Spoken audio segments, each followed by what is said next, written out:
What's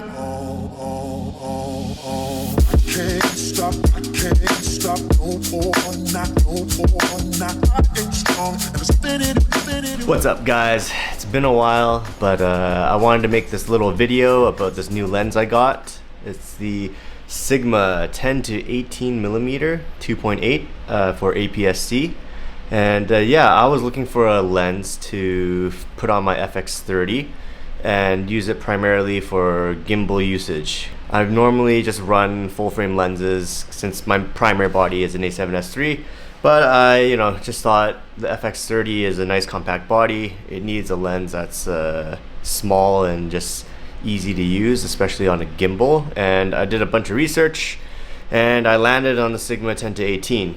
It was funny enough, I was actually gonna buy the Sony 11 and actually bought the 11 millimeter 1.8 first, and I returned it and got the Sigma because I think as nice as a wide aperture of 1.8 is, I think for my usage I prefer having a bit more zoom and a bit more versatility in the range, and sometimes being locked off at 11 millimeters might just be too wide for me.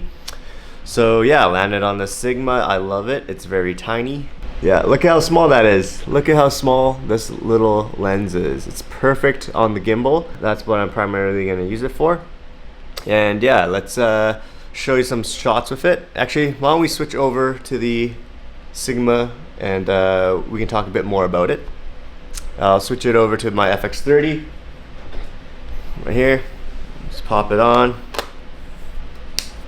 It fits the FX30 pretty well. It kind of goes right on there. Matches the body really well, and nice and compact with the FX30, so pretty happy with that.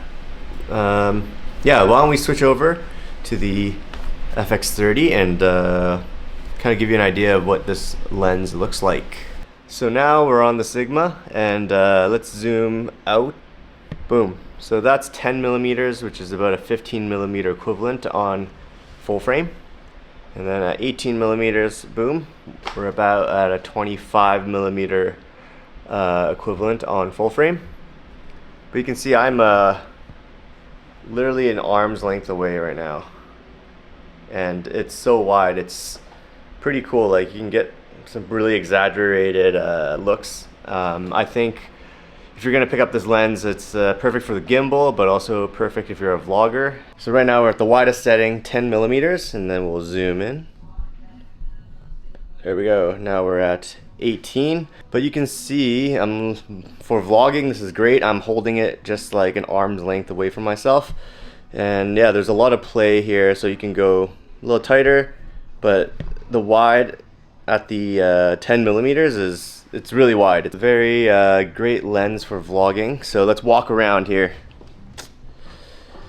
And yeah, for vlogging, you want a really wide angle lens because you just really want to make sure you capture everything around you, and also to minimize that shake as well. I think having that wide 10 millimeter, you can hold the camera and you can pretty much always be in frame and show whatever is around you. And having that 2.8 is I think it's fine. It's right now it's at f 4.5. It's too bright in here for the 2.8, but yeah, if you're thinking of this lens versus the Sony, I think the Sony is amazing. Like the 11 millimeter 1.8, it's so bright. It's the perfect lens if you're you're gonna be doing a lot of low light shooting, and you're happy with just running that 11 millimeters, the prime, and you're okay sacrificing the zoom potential. But I think the Sigma strikes a good balance. It's 2.8. It's still very bright, and having that versatility of going a little wider versus tighter is pretty solid. So that's why I think this lens is perfect for somebody who's using it for gimbals and vlogging. Some things I don't like about this lens versus the Sony is that it lacks a few things that I like. It doesn't have an aperture ring. Yeah, the Sony 11 millimeter 1.8 doesn't have an aperture ring either, so that's fine. Since it's such a small lens, the Sigma, it is a little tough to get your hands on the the zoom ring, and the focus ring is also very, very small.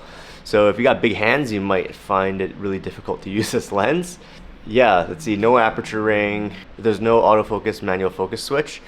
So that's a little annoying, but I don't know, I'm just used to it because all of my Sony G Master lens has an AF/MF switch, which I find handy if you want to just quickly switch to autofocus versus manual focus. It's honestly not a big deal if you're running this on a gimbal, probably using autofocus anyways. And yeah, other than that, the price, this is about $900 Canadian versus the Sony. I think that is about, how much is that? Sony. Versus the Sony 11mm 1.8 comes in at about 700 Canadian. But yeah, those are my thoughts on this lens. I hope you enjoyed the footage of it. I think it's a great lens to use if you want a really tight, small setup and also getting some really exaggerated angles. It's really cool if you're filming any kind of POV stuff.